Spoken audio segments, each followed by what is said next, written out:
오늘의 성경 말씀 마태복음 6장 5절로 13절 말씀. 또 너희가 기도할 때에 외식하는 자와 같이 되지 말라. 저희는 사람에게 보이려고 회당과 큰 거리 어귀에 서서 기도하기를 좋아하느니라. 내가 진실로 너희에게 이르노니 저희는 자기 상을 이미 받았느니라. 너는 기도할 때에 내 골방에 들어가 문을 닫고 은밀한 중에 계신 내 아버지께 기도하라. 은밀한 중에 보시는 내 아버지께서 갚으시리라. 또 기도할 때에 이방인과 같이 중언부언하지 말라. 저희는 말을 많이 하여야 들으실 줄 생각하느니라.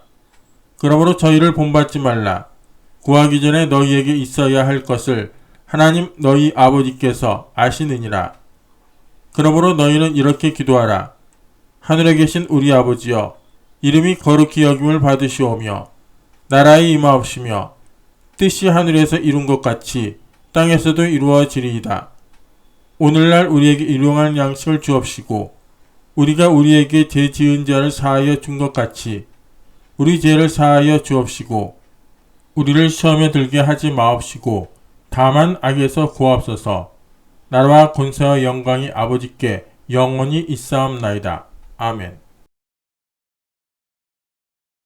우리 주님 앞에 한 번 더 기도드리겠습니다. 영화로우시고 거룩하신 아버지 하나님, 이제 1974년도도 마지막 지나가는 시점에 우리의 마음을 가다듬어 주님 앞에 고개를 숙였습니다. 내 아버지 하나님이시여, 우리가 이 한 해를 지나오면서 하나님 앞에 받은 축복과 은총이 말로形容할 수가 없습니다. 거룩하신 우리 아버지 하나님의 은총과 사랑에 다시 한번 깊이 감사하고 우리를 사랑해 주신 그 은혜가 새해에도 더욱 넘치게 나타날 것을 믿음으로 우리 마음속에 기쁨이 충만하옵나이다. 그러나 한 해를 살아오는 동안에 주님 앞에 잘못한 일도 너무나 많습니다. 죄를 많이 짓고 반역도 많이 하고 그 역을 많이 했습니다. 우리의 생애 속에 세상의 죄악의 티끌과 먼지가 잔뜩 묻었습니다. 우리 하나님 아버지여, 이 해가 지나기 전에 그리스도의 보혈로 씻어주시고 성령의 능력으로 새롭게 하여 주시옵소서. 살아계신 아버지, 오늘 이 시간 주님 앞에 고개 숙인 심령마다 여호와의 영광이 나타나셔 하나님이여 영혼을 고쳐주시고 마음을 새롭게 해주시고 생활에 승리하는 주의 기적을 베풀어 주시오기 간절히 기도합니다. 사랑하신 우리 아버지께서 이 조국과 민족을 불쌍히 보아주시옵시고 내 아버지 하나님께서 1975년도 새해에는 새로운 평안과 기쁨과 소망의 태양이 떠오르게 도와주시옵시고 내 아버지 하나님께서 걸벗고 굶주린 우리 동포들을 불쌍히 보아주시옵소서. 우리 아버지 하나님의 긍휼히 느끼심과 자비롭게 느끼시는 손길이 저들에게 임하여 주시옵소서. 이 세모의 일선에서 추위에 떨며 국방을 위해 수고하는 군인들을 기억하여 주시옵시고 하나님이여, 주님 가호하심과 은총이 저들에게 같이하여 주시옵소서. 전 세계가 소요하고 요란스러운 이때 그리스도여 주님의 승리를 나타내시사 온 세계 인류를 구원하는 주의 놀라운 은총으로 세계를 충만하게 채워 주시옵소서. 오늘 이 한 시간 우리 아버지 앞에 완전히 의지하고 기도하오니 말씀과 성령으로 우리를 고쳐 주시옵소서. 예수님 이름 받들어 기도하옵나이다. 아멘. 오늘은 여러분과 함께 마태복음 6장 5절로 13절에 있는 말씀 중 너희는 이렇게 기도하라는 우리 주 예수 그리스도의 교훈의 말씀을 가지고 은혜를 나누고자 합니다. 이제 아흘에 후면 그렇게도 충격적이고 요란스러웠던 1974년도도 영원히 지나가고 1975년의 새해를 맞이하게 됩니다. 묵은 해를 마지막 보내는 이 한 주일 동안 우리는 하나님과의 대화적 기도 속에서 먼지 묻은 자아를 반성하고 새해를 맞이하는 마음의 추리를 해야만 합니다. 그러기 위해서 주 예수께서 가르쳐 주신 기도문보다 더 이상 우리의 영혼을 맑혀주고 우리의 갈 길을 밝혀주고 마음의 자세를 바로 잡는 데 더 큰 도움이 되는 말씀이 없는 줄로 저는 확신합니다. 이러므로 오늘 이 시간 여러분과 함께 주기도문을 생각하고 고요히 기도하는 마음을 가짐으로 말미암아 지나온 1년을 돌이켜보고 나아갈 한 해의 새로운 지표를 얻고자 합니다. 이 세상에 태어난 사람 중에 일생을 살면서 그가 예수를 믿는 사람이든 안 믿는 사람이든 한 번도 기도해보지 않은 사람은 없습니다. 세계 가장 철두철미한 무신론자요, 반신론자요, 살신자였던 니체도 그의 젊었을 때는 열화 같은 기도를 하나님께 드렸습니다. 아, 마음의 고뇌여, 눈물의 강이여, 뜨거운 소원이여, 전능한 하나님이여, 그대는 어디 있나이까? 그는 몸부림치며 하나님께 기도한 적이 있었던 것입니다. 이와 같이 기도는 우리 사람들이 호흡하는 것처럼 우리 인생의 세상에 사는 동안 영혼의 호흡으로서 피할 수 없이 우리는 기도하게 되는 것입니다. 그러나 이 수많은 기도가 하나님께 상달되는 기도가 있음과 동시에 상달되지 않은 기도가 있습니다. 그 기도가 창조와 생산을 가져오는 위력이 될 수도 있고 공기만 진중하고 사라져버리는 음파에 불과한 기도도 있는 것입니다. 오늘 주 예수께서 우리에게 가르친 기도는 어떻게 하면 하나님과의 진정한 대화의 세계를 열 수 있는지, 어떻게 하면 하나님께 상달될 수 있는 기도를 할 수 있는지, 어떠한 순수로서, 어떠한 자세로서, 어떠한 철학으로서 기도해야 될지, 기도에 대한 가장 근원적인 우리 인간의 질문에 대한 하나님의 궁극적인 해답을 우리에게 제시해주고 있는 것입니다. 저는 오늘 주기도문을 네 부분으로 분류해서 참으로 역사하는 창조적인 힘을 발휘하는 참된 기도를 할 수 있는 지침을 여러분에게 제시해드리고자 합니다. 첫째로 주님의 기도에 보면 하늘에 계신 우리 아버지여 이름이 거룩히 여김을 받으시오며로 출발하고 있는 것입니다. 이것은 제일 먼저 우리에게 삶의 궁극적인 자세를 이 기도문은 밝히 보여주고 있는 것입니다. 수없이 많은 사람들이 이 땅에 살면서 삶의 궁극적인 목적과 자세를 상실하고 삽니다. 우리가 주기도문을 제일 먼저 외울 때 하늘에 계신 우리 아버지 할 때 마음속에 심각한 파도가 부딪혀오지 않습니까? 우리는 지상에서 우리를 낳아준 아버지를 향해서 우리 아버지라고 말합니다. 우리 아버지가 동양 사람, 한국 사람이면 우리는 한국에서 태어나서 우리 아버지를 아버지라고 지상에서 부릅니다. 우리 아버지가 만일 미국 사람이요, 구라파 사람이면 우리는 우리 소속이 미국이나 구라파 사람의 소속이 될 것인 것입니다. 아버지의 이름을 부를 수 있다는 것은 바로 내 소속을 밝히는 것입니다. 한국 사람이 아버지면 우리는 한국 사람입니다. 미국 사람이 우리 아버지면 우리는 미국 사람입니다. 불란서 사람이 우리 아버지면 우리는 불란서 사람입니다. 그런데 우리가 이 지상에 살면서 머리를 숙여 기도할 때마다 하늘에 계신 우리 아버지라고 기도할 수 있다면 여러분과 내 마음속에 이 말씀이 갖다주는 충격이 클 것입니다. 이것은 무엇을 말합니까?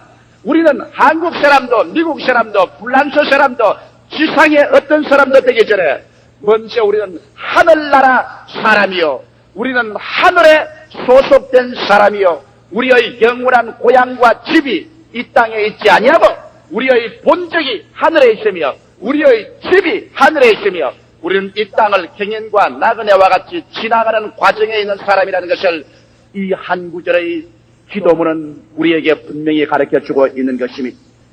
여러분의 아버지가 하늘에 계시면 여러분의 본적지는 하늘인 것입니다. 여러분의 고향도 하늘인 것입니다.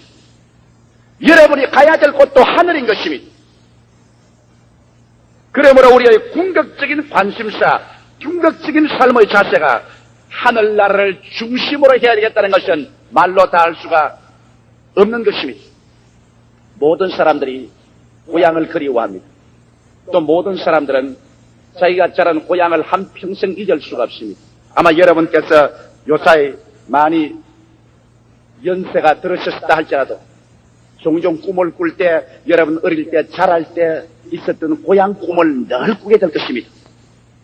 그만큼 고향이라는 것은 우리의 영혼 속에 깊은 인상을 남겨주고 우리의 심령을 끄는 힘이 있습니다. 우리가 주 나사렛 예수 그리스도를 구주로 모시고 성령으로 말미암아 우리가 거듭날 때 이것은 인간의 종교나 제도를 받아들이는 것 아닙니다. 여러분이 예수를 구주로 믿을 때 기독교인이 되는 것은 결단코 아닙니다. 성경 요한복음 1장 12절에 말씀하기를 영접하는 자, 곧 그 이름을 믿는 자들에게는 하나님의 자녀가 되는 권세를 주었으니 이는 혈통으로나 육정으로나 사람의 뜻으로 나지 않고 아버지께로 난 자들이라고 말하셨습니다. 위에 아버지께로부터 우리가 태어났기 때문에 우리는 하나님을 향하여 아버지라고 부를 자격이 있습니다. 그리스도를 구주로 믿지 않은 사람은 아무 사람도 하나님을 아버지라고 부를 자격이 없습니다. 그는 아버지께로 태어나지 않았기 때문에 아버지라고 할 수 없습니다. 그러나 우리가 예수 그리스도를 믿어 성령으로 말미암아 위에서부터 태어났기 때문에 이제는 기도할 때 머리를 숙여 하늘에 계신 우리 아버지라고 기도하므로 참된 우리의 소속을 밝히고 거기에 대한 깊은 각성을 가져오게 되는 것입니다. 여러분께서 하늘나라에 속한 사람이라면 지상의 포로가 되어서는 안 됩니다.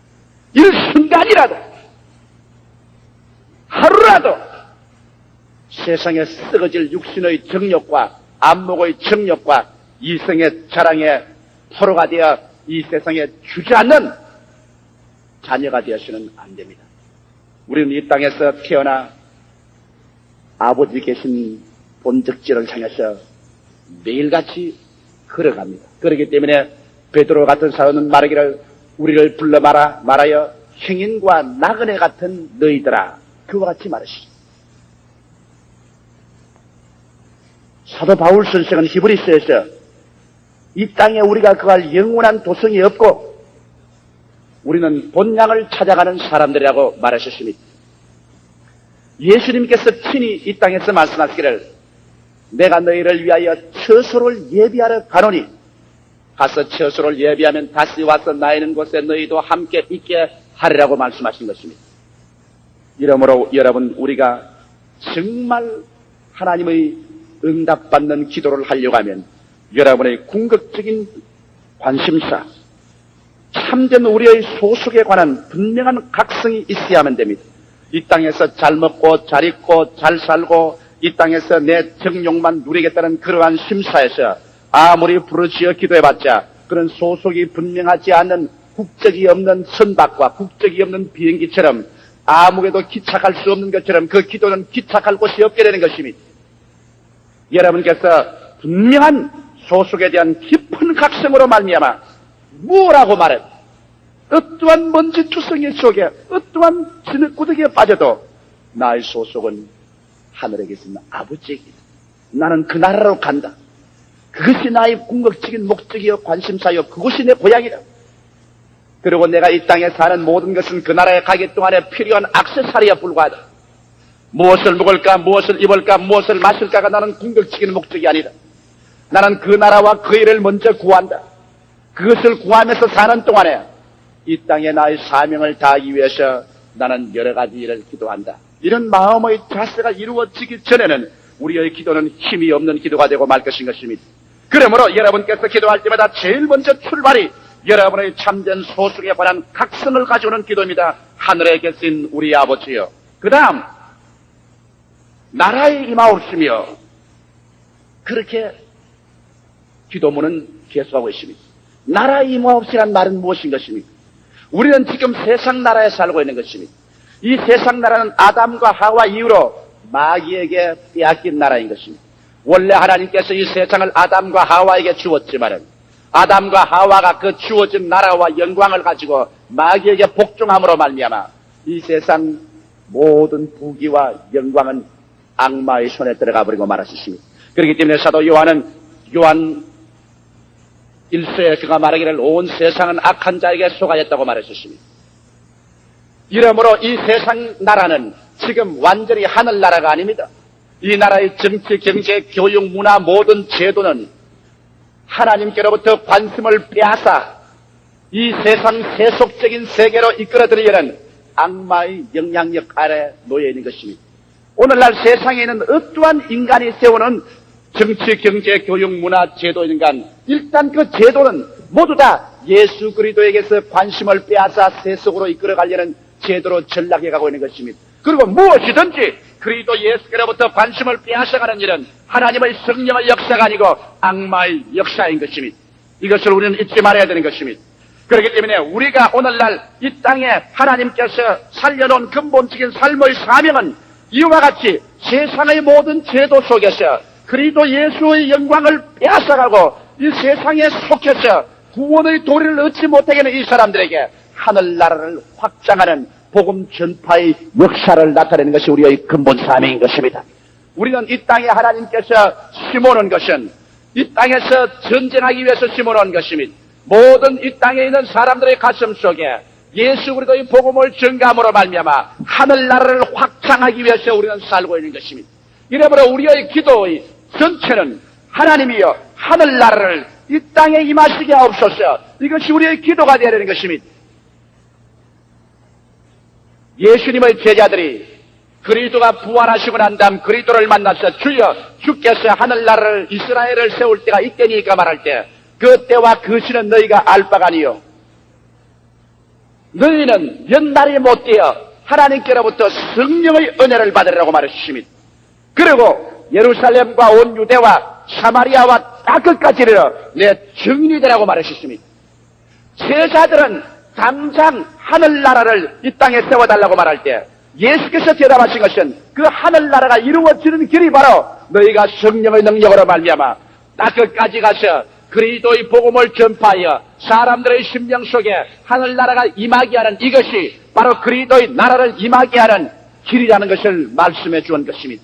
이러므로 예수 믿는 우리들이 이 땅에서 살아있는 유일한 이유는 사명은 우리가 어느 곳에 있든지 예수 그리스도의 나라가 임하시게 하기 위해서 사람들 심령 속에 그리스도의 나라를 전파하는 것입니다. 물리적인 환경 속에서 정치적인 조직으로 하늘나라는 아직 임하지 않았지만 하늘나라는 비밀 중에 성령의 능력으로 말미암아 우리의 한 사람 한 사람 인간의 마음속에 우리의 복음 전도를 통해서 임하여 가고 있는 것입니다. 오늘 이 시간 여러분 속에 예수를 구주로 믿으셨으면 아멘 하십시다. 그러면 여러분 속에 하늘나라가 임한 것입니다. 주님께서 말씀하기를 하늘나라가 여기 있다 저기 있다 해도 믿지 마라. 하늘나라는 너희 속에 있나니라고 말씀하는 것입니다. 그러므로 오늘 이 자리에 앉아 계신 여러분 속에는 하늘나라가 임하여 계십니다. 이 하늘나라가 임하여는 우리들은 나아가서 또 다른 사람들 속에 하늘나라가 임하게 해야 되는 것입니다. 이래서 충만한 수가 들어올 때까지 하늘나라를 임하게 하시면 진실로 그 백성을 위해서 하나님은 물리적이요 제도적이요 정치적이요 환경적인 하늘나라가 이 땅에 임하게 하실 것입니다. 이러므로 우리의 삶의 궁극적인 자세는 참된 우리의 소속이 아버지께 있으며 우리가 이 땅에 사는 삶의 사명이 복음 전파에 있다는 것을 알아야만 되는 것입니다.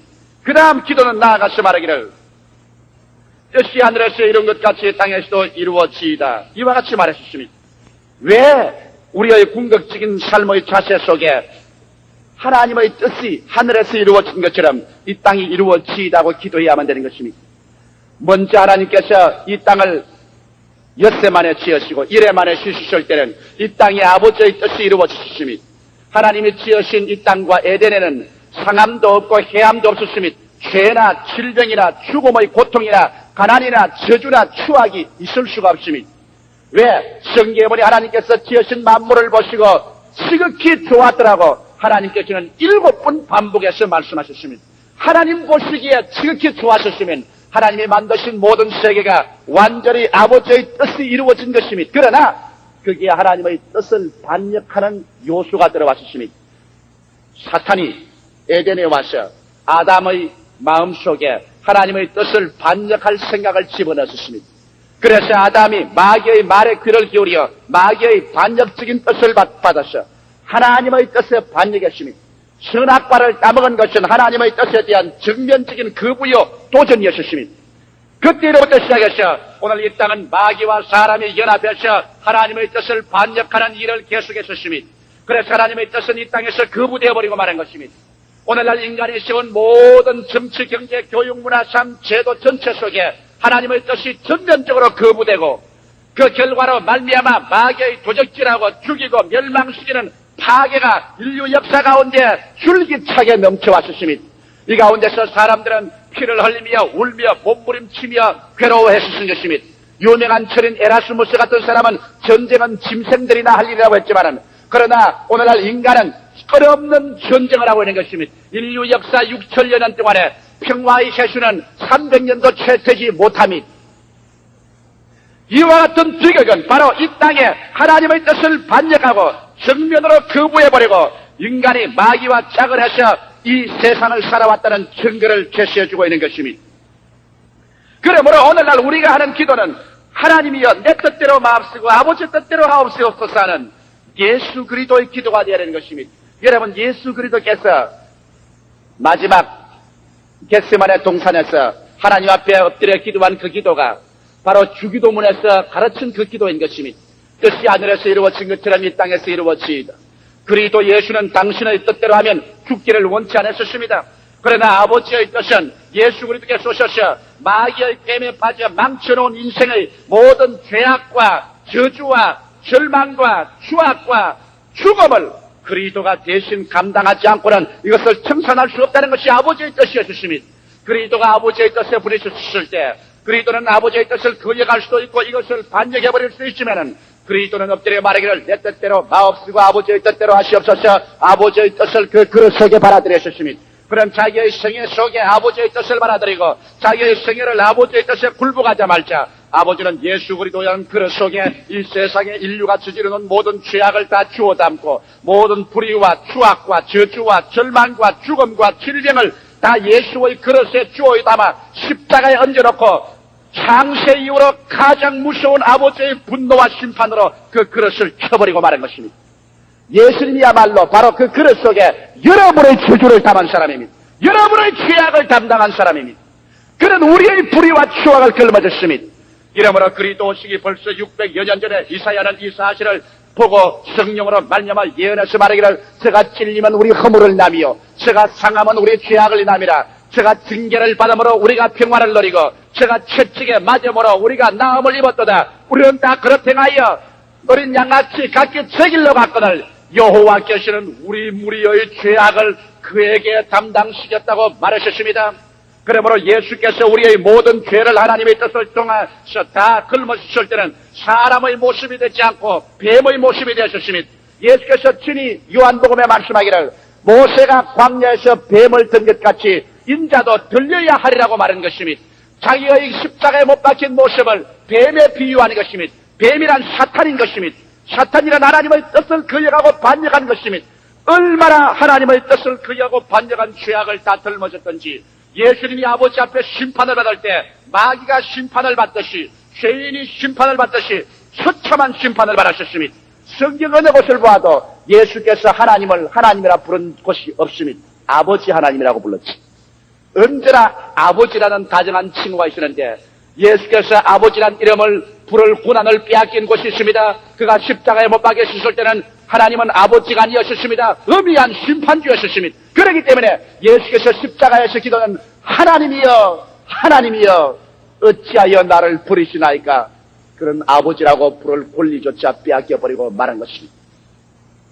그러나 예수께서 6시간 만에 그 모든 인간의 죄악을 다 청산하고 마지막 죽는 순간에는 하나님이 변하여 다시 아버지로 돌아섰습니다. 아버지여 내 영혼을 아버지께 부탁하나이다라고 말한 것입니다. 하나님이라는 이름과 아버지라는 이름이 그렇게 차이가 있는 것입니다. 그래서 아버지의 뜻이 예수의 생애 속에 이루어질 때는 어떻게 하셨습니까? 예수 그리스도의 생애를 통하여 하나님은 모든 인류의 죄악을 청산해버리셨습니다. 모든 질병을 청산해버리셨습니다. 저주를 멸해버리셨습니다. 사망을 철폐했습니다. 마귀의 권세를 멸하셨습니다. 진실로 그리스도 예수의 생애 속에서 하늘에서 아버지의 뜻이 이루어진 것처럼 땅에서 다 이루어졌던 것입니다. 여러분 보십시오. 그러므로 오늘날 죄악은 하나님의 뜻이 아니라 마귀의 뜻입니다. 질병은 하나님의 뜻이 아니라 마귀의 뜻입니다. 저주는 하나님의 뜻이 아니라 마귀의 뜻입니다. 죽음은 하나님의 뜻이 아니라 사망의 본세를 잡은 자는 마귀인 것입니다. 이러기 때문에 우리 하나님께서는 우리가 기도할 때 뜻이 하늘에서 이루은 것 같이 땅에서 이루어지이다. 이와 같은 기도를 하라는 것입니다. 우리의 뜻을 우리 하나님께 굴복시키고 주님 중심으로 살게 될 때 오늘날 또 하나님께 주시는 말씀과 성령을 통하여 여러분의 생애 속에 하나님의 뜻을 이루기를 원하시고 계신 것입니다.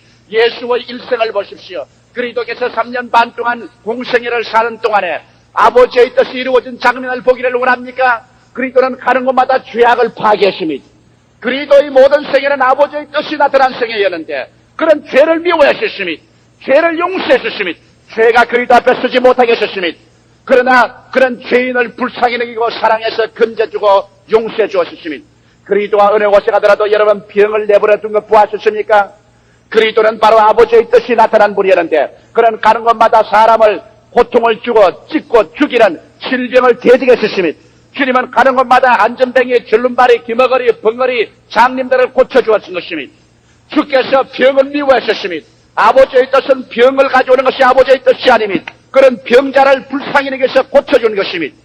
예수님이 가는 곳마다 마귀와 짜가는 것 보았습니까?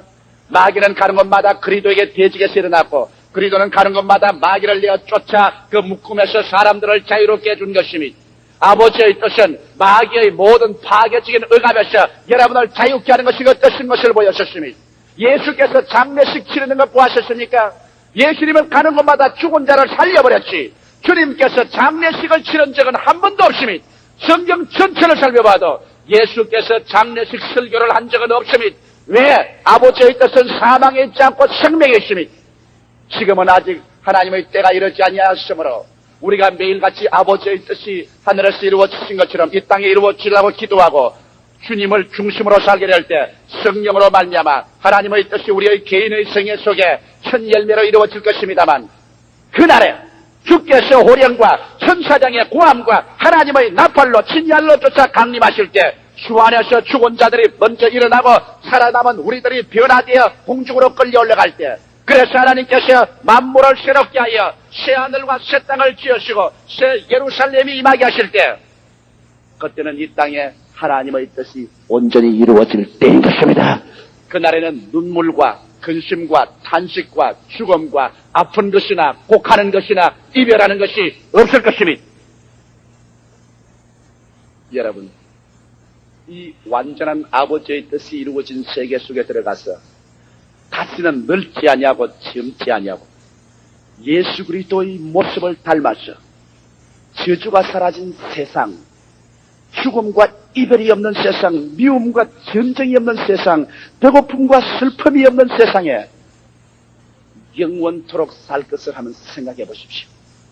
이와 같은 특권이 얼마나 놀랍고 얼마나 기막힌 것을 생각해 보십시오. 이 세상에 잠시 동안 육신의 장락 때문에 이 위대한 하나님의 초청을 거부하고 발길로 차버린다는 것은 그보다 더 비극적인 사건이 이 세상에는 없을 것입니다. 이러기 때문에 우리 주님께서는 우리의 모든 생애 속에 매일같이 뜻이 하늘에서 이루어진 것처럼 이 땅에서 이루어지다고 기도하라는 것입니다. 그래서 하나님 성령으로 말미암아 이 땅에 사는 동안에도 여러분에게 영혼이 잘됨같이 범사에 잘되며 강건케 하고 생명을 얻되 넘치게 얻는 하나님의 축복의 천열매라도 이 땅에서 거둘 수 있게 하기를 원하셔 하나님이 그런 기도를 하라고 말씀한 것입니다. 우리 하나님은 여러분께서 기도하셔야 응답할 수 있는 것입니다. 여러분께서 하나님께 요청해야 하나님께서는 법적으로 여러분에게 다가와서 여러분의 생애 속에 축복을 내릴 수가 있는 것입니다. 그러므로 주기도문의 가장 첫째는 삶의 궁극적인 자세를 바로 하라는 것입니다.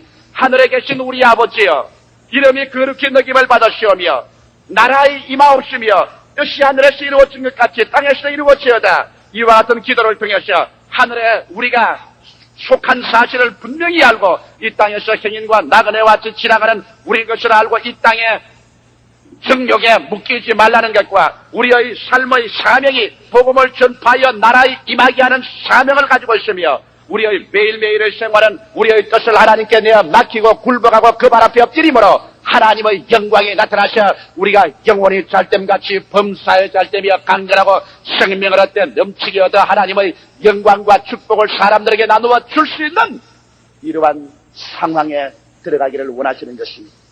여러분의 기도에 승리하려는 이 제일 궁극적인 관심사를 오늘 이 시간에 결정하시기를 주의 이름으로 축원합니다. 여러분의 궁극적인 관심사가 바로 하늘에 계신 우리 아버지께 있어야만 되는 것입니다. 둘째로 오늘날 우리에게 일용할 양식을 주옵시고 성도와 지상생활에 대한 이야기를 하고 있는 것입니다. 사람들은 말합니다. 교회 나가면 밥 주나? 교회 나가면 떡을 주나? 그렇게 말합니다. 나는 어떤 자매님 한 분이 적은 책에서 이런 실화를 읽어본 적이 있습니다. 그가 뉴욕의 어느 아파트에서 기도회를 열고 있는데 그게 친구의 인도를 받아서 제2차 대전 때 해병대 장교로 참석해서 태평양 전쟁에 싸웠던 억센 장교 한 사람이 참석을 했습니다. 그게 기도회 하는 것을 보고 난 다음 그 장교가 비웃으면서 하는 말이 너무 세상에서 동떨어진 나와는 무관한 일들을 당신은 하고 있어. 이 현실적인 세계가 얼마나 악착스럽고 삶이 복잡한데 여기 앉아가 무슨 하나님께 기도하고 하나님께 의지하는 그런 일이 있을 수 있습니까? 너무 세상에 동떨어진 일이요 세상과 관계없는 일이요 나는 이게 관계 안 하겠습니다. 그리고 그는 그 아파트의 문을 박차고 나가버렸다는 것입니다. 그러나 얼마의 시간이 지나고 난 다음에 갑자기 그 청년 장교에서 급한 전갈이 왔습니다. 빨리 자기를 좀 찾아와 달라고. 그래서 기도회를 주관하던 그분이 슈메이커 여사가 그 집에 찾아가고 그 병원에 찾아가 보니 그 사람은 그 일 후에 나가 일주일 이내에 전신마비가 왔습니다. 전신 소아마비가 걸려서 병원에 가니까 산소 마스크 속에 들어있으면서 움직일 수 있는 상황이 되었습니다. 그러고 난 다음 그는 이 세상에서 종교란 전혀 관심이 없으며 이 세상과 너무 연관성이 없고 허무한 것이라고 말하던 그는 이제는 예수 그리스도를 믿고 하나님을 찾는 것만이 그 생애의 가장 궁극적인 관심사요 하나님의 도우심이 없으면 살 수 없는 그 처지가 된 것을 고백하게 된 것입니다. 여러분 우리가 잠시만 정신을 차려보면 예수 믿으면 밥 주나 예수 믿으면 떡 주라는 것은 어리석기 짝이 없는 말인 것입니다. 이 세상의 부귀와 영화와 공명이 뭐와 같은지 압니까? 너의 인생은 풀과 같고 그 영화는 풀의 꽃과 같다. 풀은 시들고 꽃은 떨어지나니 여호와의 말씀은 영원토록 있도다는 이 궁극적인 말씀이 부딪혀올 때 큰 소리 할 사람이 누가 있습니까? 제7일째 아담이 맞이하는 이 세상의 첫날은 하나님의 안식일이었습니다. 아담이 할 일은 없었습니다. 하나님의 휴식일 날 그가 첫날을 인생으로 맞이한 것입니다. 이러므로 아담이 살 수 있는 것은 하나님을 믿고 신뢰하고 순종할 때 하나님께서 예비한 세계로 이끌어주는 것이 아버지의 뜻이었습니다. 그래서 하나님께서 예비하신 하나님이었지만은 아담이 하나님을 반역하고 하나님의 뜻을 거역하고 저주를 받고 에덴에서 쫓겨나올 때는 창세기 3장 17절에 종신토록 수고하여야 땅의 식물을 먹을 것이라고 했어. 인간의 수고가 자기의 양식을 만들 것을 명의하십니다. 그날 이후로부터 시작해서 인류는 지금까지 얼마나 땀이 흐르도록 수고하고 자기를 위해서 예비하고 준비하지 않고는 살 수가 없었습니다. 그러나 오늘날 우리의 운명은 또 달라지기 시작하는 것입니다. 왜? 예수를 구주로 믿은 우리들에게는 이제 저주에서 해방되었다는 것을 알아야만 됩니다. 갈라디아서 3장 13절에 말씀하기를 그리스도께서 우리를 위하여 저주를 받은 바 되사 율법의 저주에서 우리를 속량하셨으니 기록된 바 나무에 달린 자마다 저주 아래에 있는 자라 하였습니다. 할렐루야! 그렇기 때문에 바울 선생은 고린도후서 8장에 담대하게 말씀하기를 너희가 예수 그리스도의 은혜를 알거니와 저희가 부유하신 자로서 너희를 위하여 가난하게 되시면 저희 가난하심을 인하여 너희로 부유하게 하려 하심이라고 말하셨습니다. 저주받기 전에 인간은 하나님께서 예비하셨습니다. 저주받은 후는 인간이 종신토록 수고하여 땀을 흘려야 식물을 먹었습니다. 그러나 이제 우리 예수 그리스도로 말미암아 율법의 저주에서 해방을 얻은 오늘날에서는 하나님은 여러분과 나의 여호와 이레가 되시는 것입니다. 할렐루야. 여호와께서 예비하십니다. 하나님께서 자기를 사랑하는 자를 위해서 예비해 놓은 모든 것을 눈으로 보지 못하고 귀로도 듣지 못하고 마음으로도 깨닫지 못했담과 같으니라. 인간의 상상을 초월해서 하나님께서 기적적으로 우리를 위해서 예비하시고 인도하시는 하나님인 것입니다. 여러분 이스라엘 백성이 애굽에서 하나님의 뜻을 통하여 따라 나올 때 주님께서 광야에서 예비한 것을 기억하십니까? 홍해수가에 나왔을 때 아무런 교량도 배도 없을 때 주께서 물을 갈라 예비하시고 광야에 나왔을 때 만나를 준비하시고 바위를 터뜨려 물이 나오게 하시고 메추라기를 보내셔 고기를 먹게 하시고 하나님께서 예비해서 40여 년 광야에서 방황해도 버림받지 않게 만든 것을 기억하지 않습니까? 하물며 오늘날 예수를 사랑하고 그 십자가의 보혈로 씻음받고 예수 그리스도의 고난을 통하여 저주에서 해방된 우리가 그 나라와 그 일을 먼저 구하며 주님 중심으로 서게 될 때 주님께서 우리에게 일용할 양식을 주지 않을 리가 만무한 것이니 그 나라와 그 의를 먼저 구하라. 그리하면 이 모든 것을 너에게 도와주리라. 할렐루야. 우리는 장차 공황이 다가오고 살기가 어려워지더라도 여러분께서 주님 앞에 올바른 신앙의 자세만 가지고 있다면 여러분의 식량은 논에나 밭에서 예비되는 것이 아니라 정부가 예비하는 것이 아니라 여러분과 나의 양식은 위에서부터 예비해서 보내주시는 것입니다. 할렐루야. 그러기 때문에 우리가 두려워할 필요가 없습니다. 정부가 예비한다면 정부가 흔들거리면 우리는 기대할 곳이 없습니다. 논이나 밭에서 예비된다면 논이나 밭의 모든 것이 사라지면 우리는 의지할 곳이 없어지고 마는 것입니다. 그러나 성경에는 하늘에 계신 아버지여 우리에게 일용할 양식을 주옵소서. 우리가 양식을 구하는 것은 하늘에서 구하는 것입니다.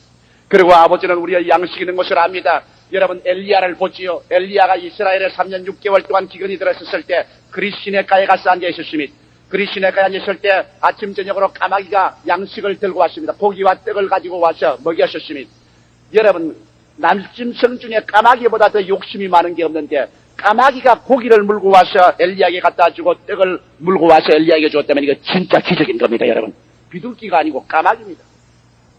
그래서 그것을 받아 먹고 그리 시냇물을 마셨는데 얼마 있지 않냐여 여러분 시냇물이 말라버리고 말았습니다. 보통 사람 같으면 큰일 났다. 시냇물이 말랐으니 이제 목말라 죽게 되었구나. 이제는 까마귀가 떡과 고기를 물고 와도 나는 목말라 죽게 되었구나.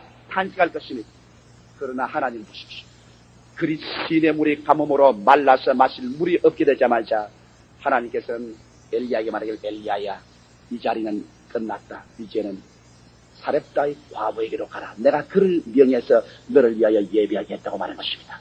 한 곳에 시냇물이 마르면 하나님은 다른 시냇물을 터뜨려 놓는 것입니다. 할렐루야. 한 곳에 여러분 사업이 안 되면 하나님은 다른 사업의 문을 여시는 것입니다. 한 곳에 직장을 잃어버리면 하나님은 다른 직장으로 옮기시는 것입니다. 엘리야가 그리 시냇가에 물이 말랐다고 그가 앉아서 두 다리 뻗고 탄식을 울고 있지 않았습니다. 그리 시냇가 물이 마르면 그 다음에는 엘리야는 사렙다의 과부 있는 곳으로 가게 된 것입니다. 이와 같이 우리 하나님께서는 오늘날 우리에게 경제 공황이 다가오고 살기가 어려워지고 고난이 다가온다 하더라도 한 가지 길이 막히면 다른 길을 열어서라도 여러분 일용할 양식을 달라고 기도하는 당신의 자식들을 주께서 빈손 들고 돌려보내지 않을 줄 나는 믿습니다. 이러기 때문에 여호와를 의지하는 자는 두려워할 것이 없는 것은 젊은 사자는 굶주릴지라도 여호와를 경외하는 자에게는 하나님께서 좋은 것을 아끼지 않고 주겠다고 약속한 것입니다. 진실로 여러분께서 주기도문을 올바르게 이해하고 기도하는 사람에게 무엇을 먹을까, 무엇을 입을까, 무엇을 마실까 염려란 있을 수가 없는 것입니다. 그러면 여러분 질문할 것입니다. 왜 일용할 양식을 달라고 했습니까? 한 달 먹을 양식을 달라고 하지 않고 일용할 양식을 달라고 했습니다. 우리 하나님께서 이 세상의 물질을 우리에게 허락할 때 언제나 하나님이 경고해야 하는 것은 탐욕입니다. 인간은 탐심 때문에 우상숭배를 하게 되고 탐심이 잉태해서 죄를 낳고 죄가 장성한 즉 사망을 낳으셨습니다. 이렇기 때문에 우리 하나님께서 우리에게 일시에 많은 것을 주님 주겠다고 말하지 않습니다. 일용할 양식을 달라는 것은 너희가 하나님께 구할 때 탐욕을 버리라는 말씀일 것입니다. 하루하루 먹을 양식을 달라는 것은 욕심을 부리지 말라는 것입니다. 이스라엘이 광야에 나올 때도 그 위에서 떨어지는 만나가 하루 먹을 만큼밖에는 오지 않았습니다. 이틀치만 거두어도 벌레가 먹어서 썩어진 것입니다. 오늘 그러기 때문에 여러분께서 한 달 먹을 양식, 1년 먹을 양식이 없다고 두려워하지 마십시오. 주께서는 여러분에게 매일매일의 생활을 주님께서 돌봐주기를 원하시는 것입니다. 이처럼 주님께서는 한 달 전에 하나님이 아니요 1년 후에 하나님이 아니라 매일매일 동의하기를 원하는 하나님이신 것입니다. 그럴 뿐 아니라 매일매일 여러분 탐욕을 물리치고 매일매일 믿음으로 주께 의지할 때 우리 주님께서는 매일매일 같이 우리를 이끌어 주셔서 주님께서 충분히 승리하고 살 수 있도록 하는 것입니다. 하루 먹고 나니 그만큼 밀가루가 많이 생기고 그만큼 기름병에 기름이 더 있었습니다. 매일매일 주께서 인도하기 때문에 여러분께서는 매일 아침에 일어나면서 하나님 오늘 또 기적이 일어날 줄 믿습니다 하고 기도하시고 그날 저녁 자리에 들어갈 때 하나님 오늘 기적을 주신 것을 감사합니다 하십시오. 우리 예수 믿는 사람에게는 매일매일 일용할 양식을 주는 하나님의 기적이기 때문에 매일 새로운 힘을 주시고 매일매일 새로운 건강을 주시며 매일매일 새롭게 치료해 주시고 매일매일 새로운 길을 열어주시는 것입니다. 시시각각으로 인도하시는 하나님의 성령을 우리는 바라고 의지할 수 있는 것입니다. 셋째로 우리의 기도는 우리가 우리에게 죄 지은 자를 사하여 준 것 같이 우리 죄를 사하여 주옵시고 성도와의 대인 관계에 관해서 말하고 있는 것입니다. 주님께서 가르친 주기도문에서는 우리가 이 세상에 살면서 혼자 살지 않고 우리 부부 간에, 자녀 간에, 부모 자식 간, 이웃 간 우리가 함께 살기 때문에 이 함께 사는 데 있어서의 화목을 대단히 중요시 했습니다. 그렇기 때문에 하늘에 계신 나의 아버지 하지 않고 하늘에 계신 우리 아버지라고 말하는 것입니다. 자꾸 우리란 말을 썼습니다. 왜? 우리는 함께 삽니다. 이러기 때문에 우리의 기도가 막히지 않고 우리의 기도가 하늘에 상달되기 위해서는 우리의 마음속에 서로 용서해주고 용서받는 생활을 계속하라는 것입니다. 저도 이제는 애들이 자라가니까 아버지의 심정을 잘 압니다. 제가 가끔 집에 가면 애들이 모여가지고서 서로 고소를 해요. 우리 둘째 놈은 자기 맏형을 고소를 하고 맏형은 둘째 놈을 고소를 하고 또 막내 놈은 와서 또 둘째 놈을 고소를 하고 그래서 서로 막 아버지에게 일러 제낍니다. 근데 나는 봐도 한 놈도 미운 놈이 없어요. 서로 자기들은 미워서 고소하지만 나는 하나도 그 고소를 받아서 누구를 징벌하고 싶은 마음이 조금도 없습니다. 하물며 만유의 주 되신 아버지께서 그 아들 예수의 피로서 값주고 산 우리들을 볼 때 우리가 서로 미워하고 고소할 때 하나님께서 누구를 미워하겠습니까? 열에 10손가락 깨물어서 아프지 않은 손가락이 어디 있겠습니까? 하나님이 원하시는 것은 화목제물입니다. 그렇기 때문에 너희가 하나님께 제물 드릴 때 형제간의 마음 상한 것 있거든 그건 먼저 풀어놓고 와서 화목제물을 드려야 하는 것입니다. 성경은 이것을 얼마나 강하게 말하냐면 우리가 우리에게 죄 지은 자를 용서해 준 것처럼 우리의 죄를 용서해 달라고. 내가 먼저 땅에서 화목하지 아니하면 나와 하나님과의 화목관계가 막힌다는 겁니다. 저는 이번 이 설교를 준비하면서 기도원 굴에 엎드려 쉬면서 저 마음속에도 심각한 충격을 받았습니다. 저도 인간이기 때문에 1년을 살아오면서 마음에 맺힌 사람도 있고 미운 사람도 있고 원한이 진 사람도 있습니다. 어디 두고 보자는 사람도 있었어요. 그러나 오늘 여러분 앞에 서서 이 설교를 하기 위해서 이 성경을 읽고 난 다음에는 내 마음속에 청산할까 청산하지 않고는 강단에 서서 설교할 수가 없었습니다. 그래서 제가 굴에서 무릎을 꿇어 엎드려서 하나님 나부터 먼저 청산합니다. 저는 솔직히 말해서 주님께 몇 사람을 용서해야 줄 사람이 있었습니다. 그래서 어제 비로소 저는 이 성경을 앞에 두고서 무릎을 꿇어 하나님 앞에 다 용서를 해 주었습니다. 무조건 하고 아버지의 나는 원한을 없애버립니다. 무조건 하고 용서해 줘버립니다. 예수 그리스도 이름으로 그들을 사랑하고 축복하오니 축복해 주십시오. 그러고 나니까 1년 먹은 채증이 다 내려가 버리고 말아요. 여러분 앞에 서서 매일 설교하는 목사도 이러한 것이 마음속에 묶일 때가 있습니다. 하물며 여러분 일상생활에 살면서 끊임없이 부딪히는 이 악착스러운 세상에서 여러분의 마음의 부딪힘이 얼마나 있겠습니까? 그러나 이 해를 보내면서 여러분은 주기도문은 앞에서 우리에게 죄 지은 자를 오늘 다 용서해주고 하나님께 용서받는 여러분 되시기를 주 이름으로 축원합니다.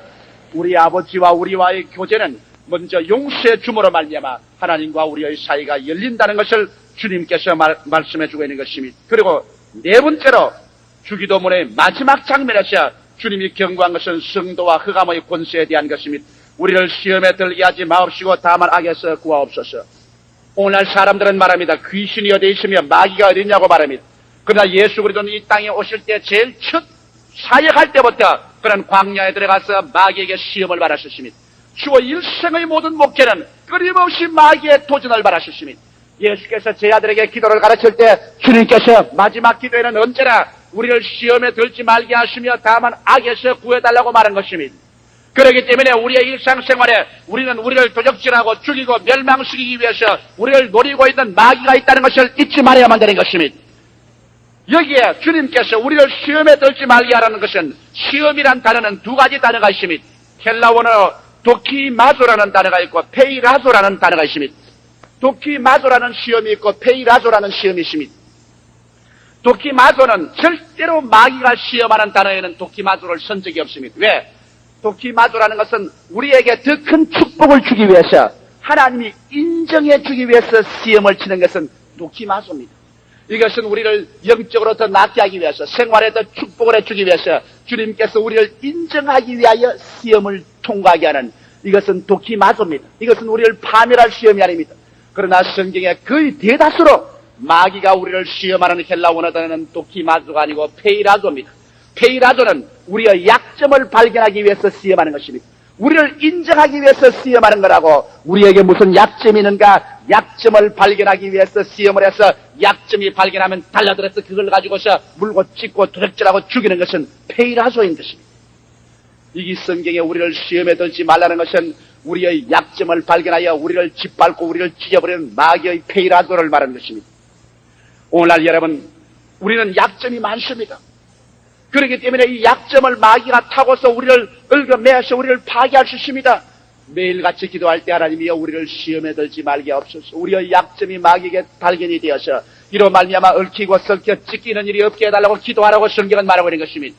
그러고 난 다음 우리의 약점이 바로 탐욕인 것입니다. 언제나 여러분, 인간의 탐욕이 가장 무서운 약점입니다. 아담과 하와도 탐욕 때문에 에덴을 빼앗겼고, 예수님을 시험할 때도 먹음직하고 부함직하고 마음에 얽혀 탐스럽게 한 그와 같은 탐욕을 가지고 그리스도를 시험했었습니다. 오늘날도 여러분이 욕심이 잉태하면 죄를 낳고, 죄가 장수하면 사망을 낳습니다. 여러분이 사업을 할 때도 욕심으로 하지 마십시오. 여러분께서 어떤 계약을 할 때도 욕심이 앞서서 하지 마십시오.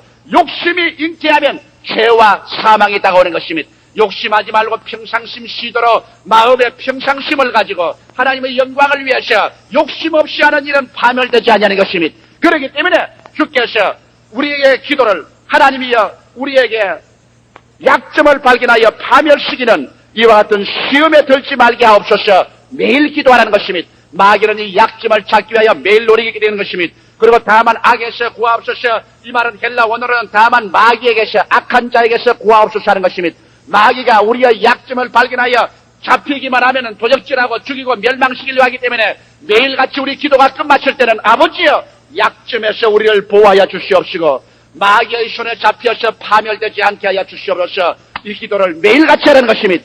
처음 기도는 아버지 하나님을 불렀지만은 마지막 기도의 끝은 언제나 우리의 약점을 지켜주시고 마귀에게서 우리를 보호해달라고 기도하라고 말하는 것입니다. 여러분, 사람이 살다가 자기의 약점이 노출되어 마귀에게 꼬리를 잡히고 나면 그만큼 비극적인 것은 없습니다.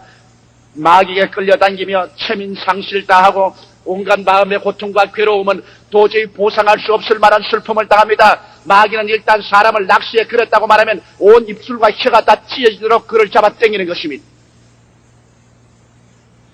기도는 싸움입니다, 여러분. 다니엘은 20하루 동안 기도해서 20하루 만에 그 기도가 마귀의 진을 꿰뚫고서 하나님께 상달된 것입니다. 사도 바울 선생은 에베소서 6장에서 기도를 실험, 즉 레슬링이라고 말했습니다. 텔레비 화면에서 여러분 레슬링 하는 거 보았지 않습니까? 기도를 통하여 여러분은 악마와 레슬링을 해서 악마를 누르고 하나님께 응답받는 기도를 얻게 되는 것입니다. 기도를 방해하는 세력이 우리 가운데 끊임없이 있습니다. 그렇기 때문에 성경은 기도의 힘쓰라고 말했습니다. 오늘날 통성기도하는 것을 보고 흉보는 사람이 있는데 어리석은 사람인 것입니다. 왜?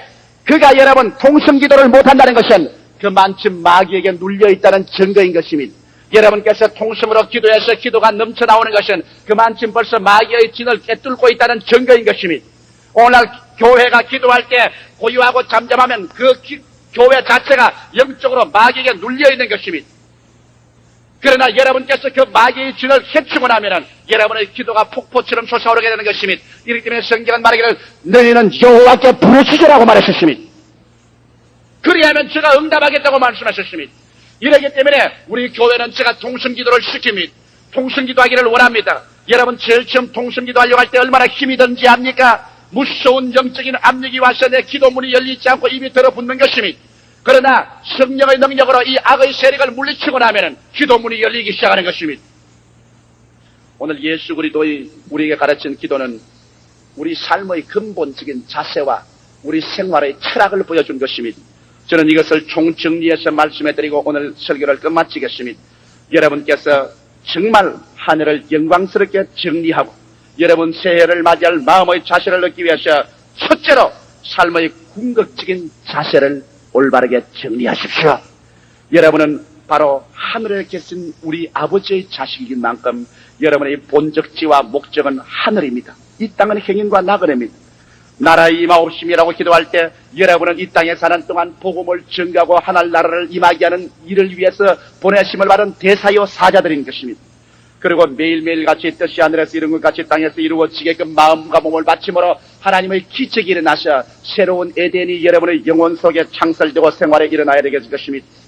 둘째로 성도와 지상생활에서 주님께서는 오늘날 우리에게 일용할 양식을 주기를 원하시기 때문에 두려워하지 말고 먹고 입고 사는 일에 대해서 담대하게 주님 앞에 구하라는 것입니다.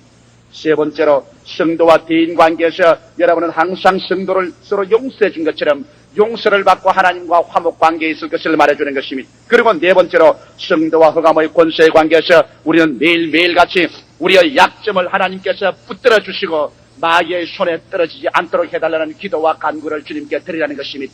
이와 같은 기도를 할 때 하나님께서는 여러분의 생애 속에 창조적이고 생성적인 하나님의 성령의 기적을 나타내 주실 것입니다.